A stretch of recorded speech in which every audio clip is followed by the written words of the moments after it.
Hey there! I'm gonna open the command prompt now to run a command called Flutter Dart, which checks for possible errors. Let's wait for it to run. As you can see, it says Visual Studio not installed.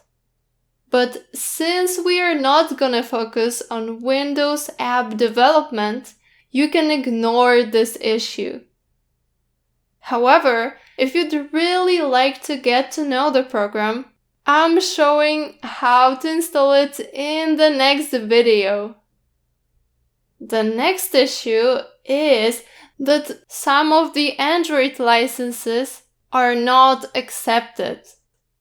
And Flutter has already suggested how to solve it.